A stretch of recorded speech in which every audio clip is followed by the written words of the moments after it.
स्वागत है दोस्तों। आज के मुख्य समाचार में आज देश और दुनिया से कई अहम और बड़ी खबर आ रही है। बात करेंगे हर खबर पर विस्तार से। आरजेडी की मांग उत्तर प्रदेश में लगना चाहिए राष्ट्रपति शासन। वहीं अगली बड़ी खबर में आपको बताएंगे अतीक की हत्या पुलवामा खुलासे से ध्यान भटकाने की चाल। महबूबा मुफ्ती का बड़ा बयान। एक और बड़ी अपडेट, हमें 150 सीटें जीतनी होंगी वरना भ्रष्ट भाजपा अगली सरकार चुरा लेगी, नेताओं से बोले राहुल गांधी। इसी के साथ अगली बड़ी खबर में आपको बताएंगे सुप्रीम कोर्ट पहुंचा यूपी इनकाउंटर का मामला। 183 मुठभेड़ की जांच के लिए याचिका दायर। एक और बड़ी अपडेट, केजरीवाल के समर्थन में पंजाब आपका सिंगू बॉर्डर पर धरना, पुलिस के लाठीचार्ज में मंत्री समेत कई घायल। तो चलिए देख लेते आज की पहली बड़ी खबर। आरजेडी की मांग उत्तर प्रदेश में लगना चाहिए राष्ट्रपति शासन। दरअसल दोस्तों, यूपी के प्रयागराज में शनिवार को अतीक अहमद और उसके भाई अशरफ की गोली मारकर हत्या कर दी गई।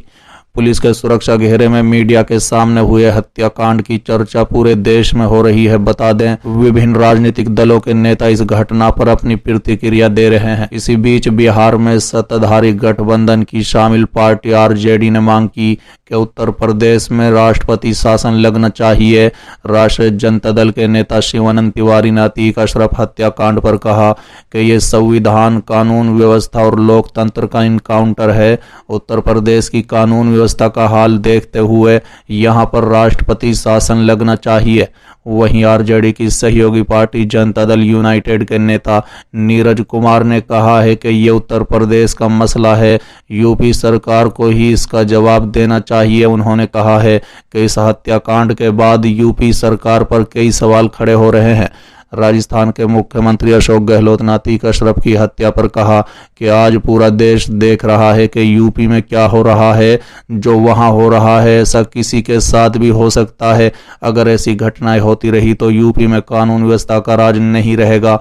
उन्होंने कहा है कि उत्तर प्रदेश में जो हुआ है वो आसान है, लेकिन कानून व्यवस्था को मजबूत बनाए रखना मुश्किल काम है। उधर उत्तर प्रदेश के पूर्व मुख्यमंत्री और समाजवादी पार्टी के प्रमुख अखिलेश यादव ने कहा है कि यूपी में अपराध की पराकाष्ठा हो गई है। प्रदेश में अपराधियों के हौसले बुलंद हैं। जब पुलिस को सुरक्षा घेरे में सरेआम गोली मारकर लोगों की हत्या हो रही है तो आम जनता की सुरक्षा का क्या होगा। सपा सुप्रीमो ने आगे कहा है कि इस तरह के हत्याकांड के बाद प्रदेश में भय का वातावरण बन रहा है। ऐसा लग रहा है कि कुछ लोग जानबूझकर ऐसा वातावरण बना रहे हैं। बता दें कि इससे पहले अतीक अहमद और उसके भाई अशरफ की शनिवार रात प्रयागराज में गोली मारकर हत्या कर दी गई। दोनों को पुलिस मेडिकल जांच के लिए अस्पताल ले जा रही थी। इस दौरान पत्रकार अतीक और अशरफ से सवाल पूछ रहे थे, तभी मीडिया कर्मियों के भेष में आए 3 हमलावरों ने पुलिस का सुरक्षा घेरा तोड़ते हुए दोनों पर गोलियां बरसा दी। हमलावरों ने पहले अतीक के सिर में गोली मारी, जिसके बाद वो नीचे गिर गए। फिर अशरफ पर ताबड़तोड़ फायरिंग कर दी। इस गोलीबारी में दोनों की मौके पर ही मौत हो गई। चलिए अगली खबर, अतीक अहमद की हत्या पुलवामा खुलासे से ध्यान भटकाने की चाल। महबूबा मुफ्ती का बड़ा बयान। दरअसल दोस्तों, पीपुल्स डेमोक्रेटिक पार्टी प्रमुख महबूबा मुफ्ती ने रविवार को आरोप लगाया कि उत्तर प्रदेश में अतीक अहमद और उसके भाई की हत्या जम्मू कश्मीर के पूर्व राज्यपाल सत्यपाल मलिक द्वारा पुलवामा हमले के बारे में किए गए खुलासे से ध्यान भटकाने की एक चाल है। बता दें कि मलिक ने एक न्यूज पोर्टल के साथ एक साक्षात्कार में दावा किया था कि फरवरी 2019 में पुलवामा हमला सुरक्षा प्रोटोकॉल में चूक के कारण हुआ था, जिसमें केंद्रीय रिजर्व पुलिस बल यानी सीआरपीएफ के 40 जवान शहीद हो गए थे। बता दें कि मुफ्ती ने एक ट्वीट में कहा है कि उत्तर प्रदेश में अराजकता और जंगल राज आ गया है। जय श्री राम के नारे के बीच कट्टर दक्षिण पंथियों द्वारा निःशंस हत्या और अराजकता का जश्न मनाया जा रहा है। बता दें, पीडीपी प्रमुख ने कहा है कि पुलवामा हमले और भ्रष्टाचार के बारे में सत्यपाल मलिक के खुलासे से ध्यान भटकाने के लिए एक चाल है।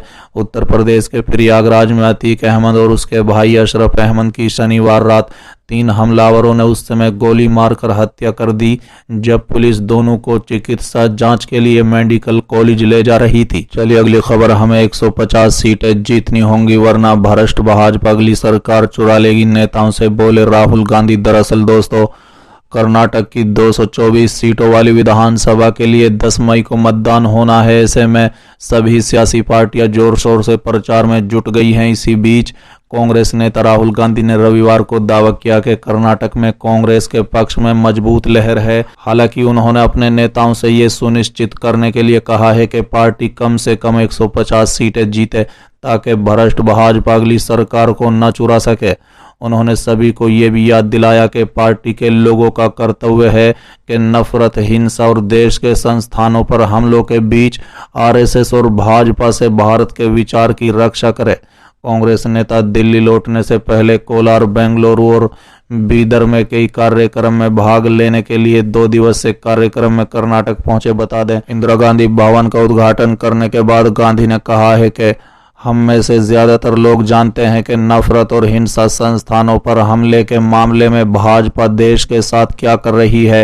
ये ऐसी चीजें हैं जो हर किसी को दिखाई देती हैं। साथ ही कर्नाटक विधानसभा चुनाव में अपनी पार्टी की संभावनाओं के बारे में उन्होंने कहा है कि हम कर्नाटक में अब चुनाव का सामना कर रहे हैं और मैं ये देखकर काफी खुश हूं कि कांग्रेस के पक्ष में बहुत मजबूत लहर चल रही है। मुझे भरोसा है कि पार्टी चुनाव जीतने जा रही है। कांग्रेस नेता ने इस बात पर खुशी जताई कि राज्य में पार्टी नेताओं के बीच कुछ हद तक एकता है। उन्होंने कहा है कि मुझे ये देखकर भी खुशी हो रही है कि हमारे सभी नेताओं के बीच एक निश्चित मात्रा में एकता है, उद्देश्य की एकता है और कार्रवाई की एकता है। मैंने भारत जोड़ो यात्रा के दौरान कर्नाटक के सभी नेताओं को देखा। राहुल गांधी ने अपने नेताओं से विधानसभा की कुल 224 सीटों में से कम 150 सीटें जीतने का आग्रह करते हुए कहा कि कर्नाटक में करीबी तरीके से चुनाव जीतना काम नहीं करेगा। उन्होंने कहा है कि हमें 150 सीटों पर चुनाव जीतना है क्योंकि भाजपा एक भ्रष्ट संगठन है।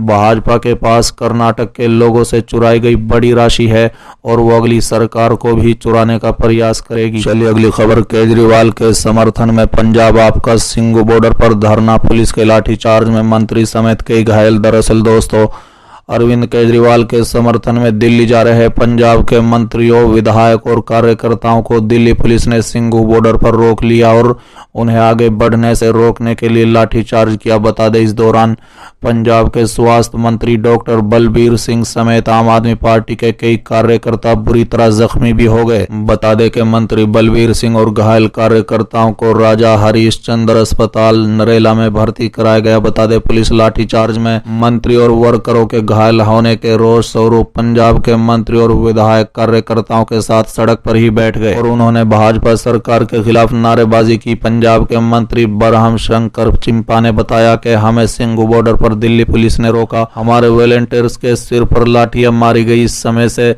अफसर वहां मौजूद था, उसने पुलिस कर्मियों को लाठीचार्ज का आदेश दिया था। बता दें, उन्होंने कहा है कि मोदी सरकार आम आदमी पार्टी को रोकने के लिए पूरी तरह तानाशाही रवैया अपना रही है। मंत्री हरजोत बैंस ने कहा है कि जब हमारा काफिला दिल्ली पहुंचा तो हमें बॉर्डर पर पुलिस ने रोका।